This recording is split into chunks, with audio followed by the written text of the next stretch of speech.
John Bang Yen. I think most of you know me.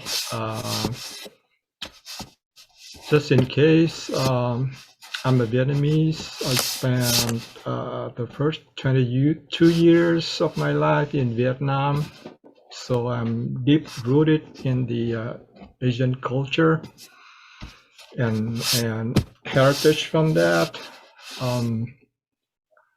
Came into the state and deep into science and technology to boldly go where no humanoid has gone before, until around the mid 50s, where all the seeds that I got from that Asian tradition start sprouting when the conditions are right. From then, I've been practicing Buddhism probably about 15, 16 years now, and meditate every day 1 hour for the last now probably 6 years. From that inheritance and tradition deeply involved in the Asian culture. First, about ethic. I think just to get everybody on the same frequency, to me, ethic is like some vague guidelines to tell you whether an action, a behavior is good or bad.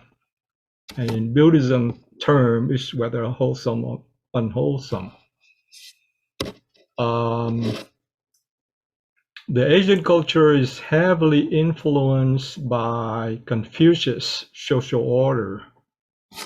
So we had ethic classes, civic duty classes throughout grade schools. So those social order, like the respectful bit among from like the emperor down to his subjects, or later it transformed into the relationship between the government and the citizens, the relationship between a husband, wife, teacher, student, parent, children.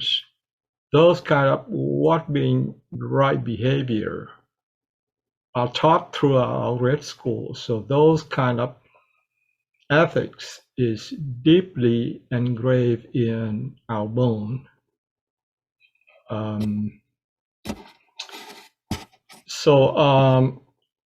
When we practice Buddhism, we inherit from that ethics. So when we start doing like following the precepts, it's much easier for us.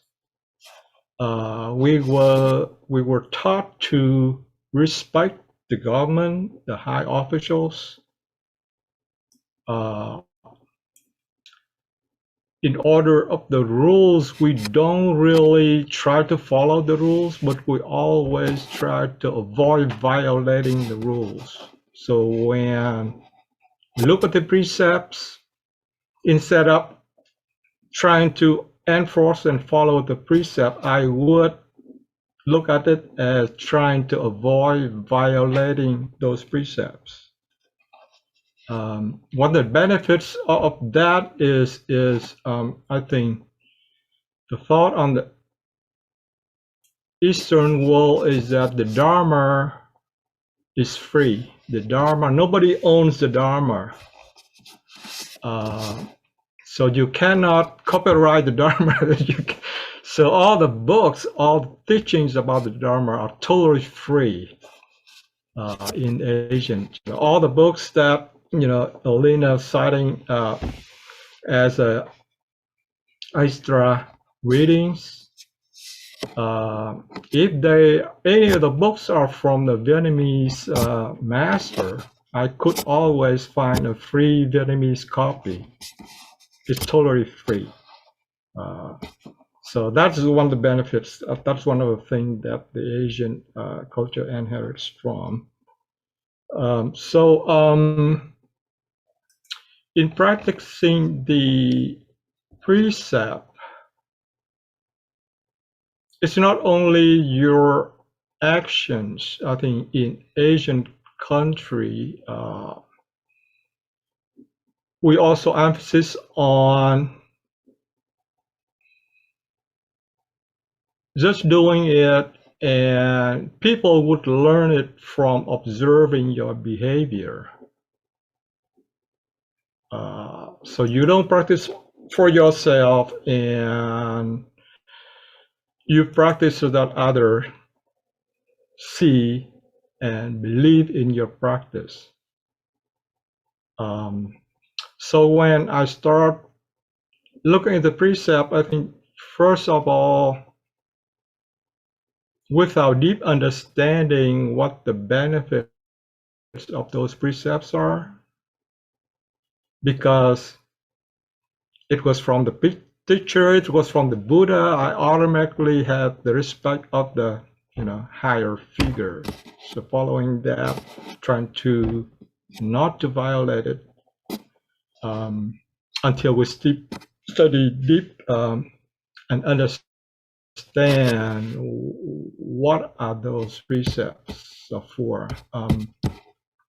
Alina or Craig, can you give me the ability to share? I think I put together a chart in one of my presentation about the I think the book in our DTO class is about by Thich Nhat Hanh, the heart of the understanding of the Buddha teachings. Okay, John, you should be able to share now. Okay, let me see. Let me put it up. I'll put the link into the chat window, so Emmett, if you want to pull that off, you can also. Let me see if I get the link here.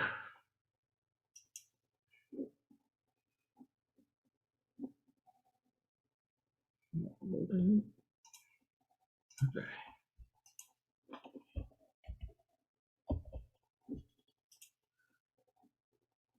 So I'm gonna put the link in the chat window. Yeah, let me share the screen. So when I study deeper and start understanding about the teaching, this is chart I put together when studying that heart of the Buddha teaching. So basically the precepts are put right here in this box: right speech, right action, right livelihood. Those to me are to cut off all the unwholesome karma result from volition, thoughts that turn into actions. And I think one of the Dharma preaching by Master Huan Hua in the city of 10,000 Buddhas monastery in the West Coast, he said that studying Buddhism is like we have a water pot. Our actions, wholesome action, like we put water in the pot, and then our bad or wholesome action is like we got holes underneath the pot. So what we put in, what he called leaks, would eventually leaks out. So what we need to do is to stop and cover those leaks first. And practicing the precepts are actually trying to narrow those leaks and eventually would stop them, so that all the merits from the wholesome action would be like putting water in, the water actually whole in the pot, not being leaked out.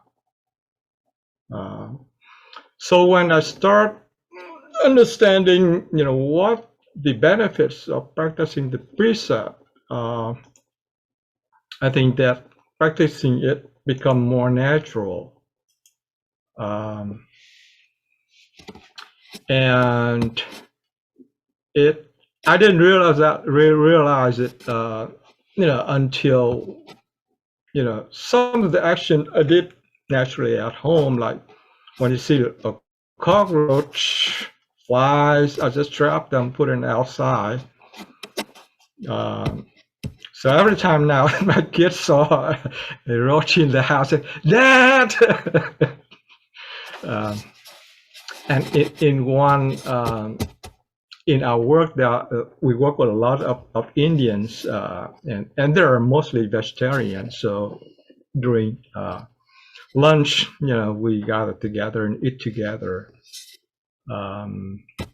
And one time I was receiving a letter from my company saying that I was randomly chosen to do a drug test. So I told them, during the lunch, oh, I received this. I don't know what the deal is. And so my boss, he explained, oh, this is a random chosen test. They just random choose one to run the drug test. And all my friends said, oh, they got the wrong candidate. Suddenly all the tests would fail. So I think that's where I realized that, my normal daily actions, somehow people observe and recognize, that. And so I think that is kind of implied teaching in Asian culture. You can see the behavior of the teacher. If you observe, all the presentation by Master Nhất Hạnh, you never see him hastily doing anything. He kind of move at leisure. So the way you talk, the way you express yourself, your movement, your behavior, kind of show yourself practice you have done, and people kind of see and realizing that. So that's why the precepts are, after learning and understanding more about Buddhism, I think the precept is just a way we exercise the four efforts, the four right efforts, to keep whatever wholesome going, to allow wholesome seed to sprout, to stop unwholesome action from, if it's already happened, to stop, and then to prevent any unwholesome seed to sprout. So the precept is just a way to really practice those four right efforts. And when you're comfortable and practice those precepts for a long time, and your deep understanding about trying to prevent unwholesome action and thoughts, and to build up proper condition for wholesome seed to grow, and we feel strongly enough, then you can take a vow. Vow in Asian culture is something sacred, something that you would even live your life to keep the vow. So normally I don't see much people doing a vow, except in monastery, high monks. They practice much enough, and then they kind of declare they're going to do this as a vow. So in literature, you see only vows from Buddhas, Bodhisattvas, like you have the 10 vow of Samantadatta Bodhisattva, the 48 vows of Amitabha Buddha, the 12 vows of Avalokitesvara. So only those that have really strong and the vow they could keep throughout their life to the next life. You can see some of that in the Tibetan tradition, when the vow of the Tulku, they kept going through lives, and also through the Dalai Lama tradition also. So I think that it's offer those views from a person got deep inheritance from the Asian culture. And when I moved to here to the United States and start exposing to the way Westerners practicing Buddhism, there's something changed. And so probably I'll leave that to other speakers. And when we start the conversation, I'll chip in and see my views on how we practice in this Western world. John, bye now.